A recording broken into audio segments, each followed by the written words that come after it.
إن الحمد لله نحمده ونصلي على رسوله الكريم أما بعد أعوذ بالله السميع العليم من الشيطان الرجيم بسم الله الرحمن الرحيم والذين اجتنبوا الطاغوت أن يعبدوها وأنابوا إلى الله لهم البشرى فبشر عباد الذين يستمعون القول فيتبعون أحسنه أولئك الذين هداهم الله وأولئك هم أولو الألباب أفمن حق عليه كلمة العذاب أفأنت تنقذ من في النار لكن الذين اتقوا ربهم لهم غرف من فوقها غرف مبنية تجري من تحتها الأنهار وعد الله لا يخلف الله الميعاد ألم تر أن الله أنزل من السماء ماء فسلكه ينابيع في الأرض ثم يخرج به زرعا مختلفا ألوانه ثم يهيج فتراه مصفرا ثم يجعله حطاما إن في ذلك لذكرى لأولي الألباب.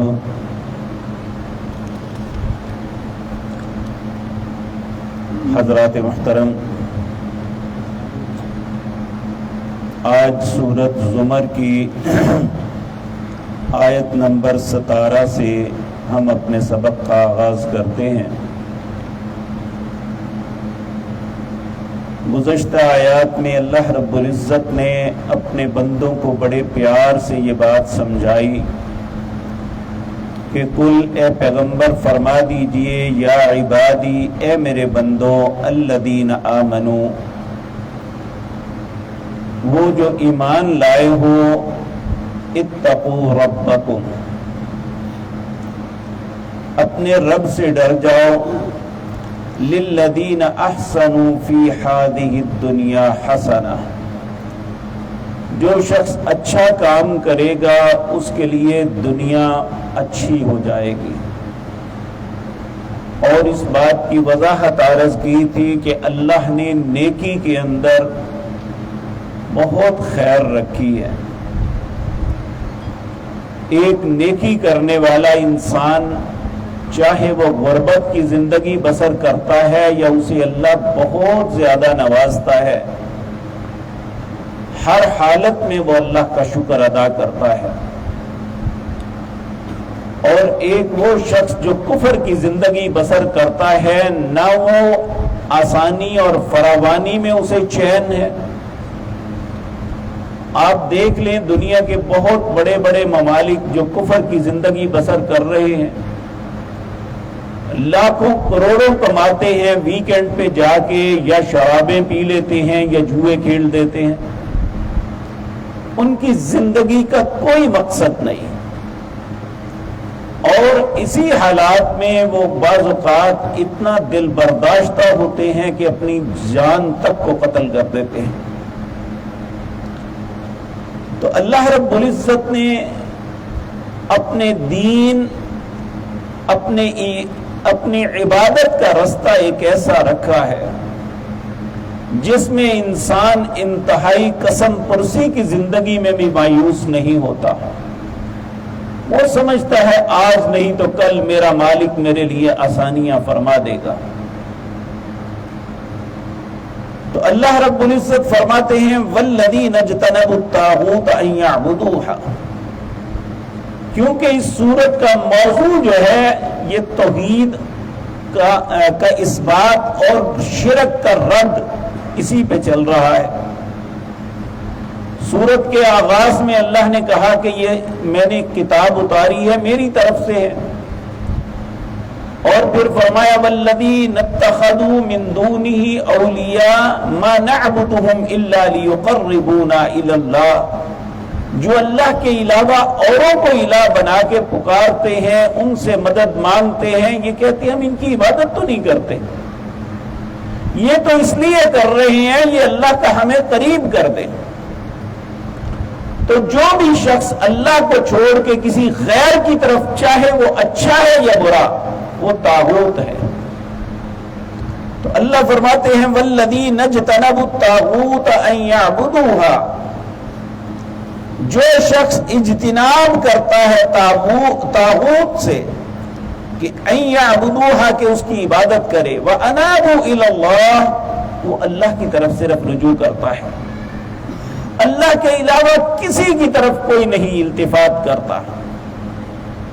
لَهُمُ الْبُشْرَى، اللہ رب العزت فرماتے ہیں اس کے لیے بشارت ہے،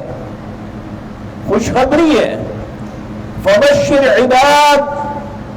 یہ حقیقتاً میرے بندے ہیں، ان میرے بندوں کو خوشخبری دے دو. الَّذِينَ يَسْتَمِعُونَ الْقَوْلَ، اللہ کے بندے کون ہیں؟ الَّذِينَ يَسْتَمِعُونَ الْقَوْلَ، جو بات کو سنتے ہیں، فَيَتَّبِعُونَ أَحْسَنَا، جو سب سے اچھی بات ہے اس کی اتباع کرتے ہیں. سب سے اچھی بات کون سی ہے؟ ان احسن الکلام کلام اللہ، لوگوں کلاموں میں سب سے بہترین کلام اللہ کی ہے اور اس کا نام قرآن ہے. وخیر الحدی حدی محمد صلی اللہ علیہ وسلم، اللہ کی کلام کے بعد بہترین بات اگر کسی کی ہے مخلوق میں سے تو وہ جناب محمد الرسول اللہ کی بات ہے صلی اللہ علیہ وسلم. تو جو اللہ کے بندے ہیں جن کے لیے خوشخبری ہے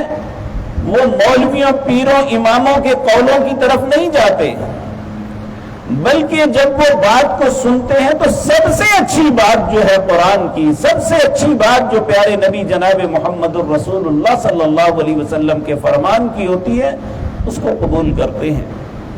فَيَتَّبِعُونَ أَحْسَنَا، اتباع کرتے ہیں جو سب سے اچھی بات ہے. اللہ فرماتے ہیں أُولَئِكَ الَّذِينَ هَدَاهُمُ اللَّهُ، یہی وہ لوگ ہیں جنہیں اللہ نے سیدھے رستے پہ لگایا ہے، جو ہدایت کے اوپر ہیں. وَأُولَئِكَ هُمُ أُولُو الْأَلْبَابِ، اور یہی عقل والے لوگ ہیں. جو شخص جس کے سامنے قرآن کی بات پیش کی جائے،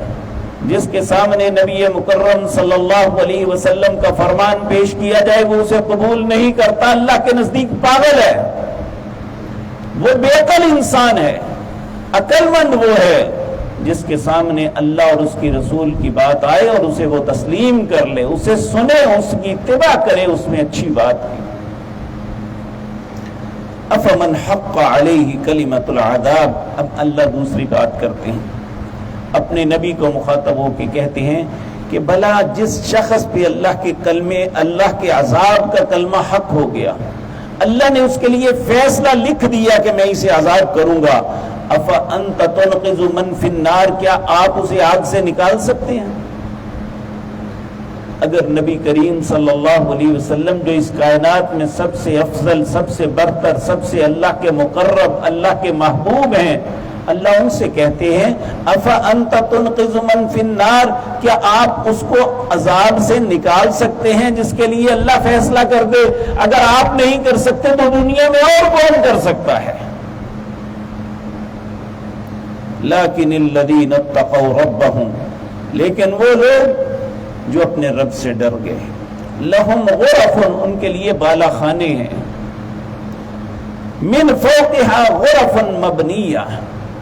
صرف ایک بالا خانہ نہیں، کئی منزلہ بالا خانے ہیں جو اللہ نے بنائے ہیں ان کے لیے،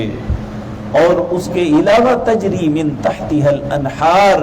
ان کے محلات، ان کے بالا خانوں کے نیچے سے نہریں چلتی ہیں. وعد اللہ، یہ اللہ کا وعدہ ہے اہل ایمان کے لیے، اس کے لیے جو بات سن کے اللہ سب سے اچھی بات کی اتباع کرتا ہے، اللہ فرماتے ہیں اس کے لیے وعد اللہ، اللہ کا وعدہ ہے، لا یخلف اللہ المیعاد، اللہ اپنے وعدے کے خلاف کبھی نہیں کرتا. پھر فرمایا الم ترى، کیا تم نہیں دیکھتے، ان اللہ انزل من السماء ماء، کہ اللہ آسمان سے پانی اتارتا ہے، فسلکہ ینابیع، پھر وہ چشمے، نہریں، دریا بن کے چلتے ہیں. فسلكه ينابيع فی الارض، زمین کے اوپر، ثم یخرج به زرعا، اس پانی کے ذریعے اللہ تمہارے لیے کھیتیاں، پھل پھول سب کچھ اگاتا ہے، مختلف الوان، جس کے مختلف رنگ ہوتے ہیں، اور ہر پھل، ہر سبزی، ہر پھول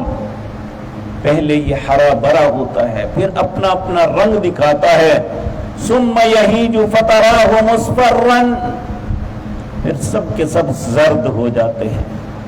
مرجھا جاتے ہیں، ثم یجعلہ حطاما، پھر سب کوڑا بن جاتے ہیں۔ اسی طرح انسان کی زندگی ہے، اس کا بچپن، پھر جوانی، پھر بڑھاپا، اور پھر یہ ختم ہو جاتا ہے۔ تو اللہ رب العزت فرماتے ہیں ان فی ذلک لذکری لأولی الالباب، انسانی زندگی کی بھی یہ حقیقت ہے، اگر عقل والے ہو تو اس سے نصیحت حاصل ہو۔ تو اللہ رب العزت ہم سب کو عقل والا بنائے، کیونکہ کل قیامت کے دن اگر ہم یہ بات کہیں گے قالوا لو كنا نسمع او نعقل ما كنا في اصحاب السعیر، اے کاش ہم بات کو سن کے عقل کر جاتے اور آج آگ والوں میں نہ ہوتے، اس وقت کی حسرت اور افسوس کوئی فائدہ نہیں دے گا۔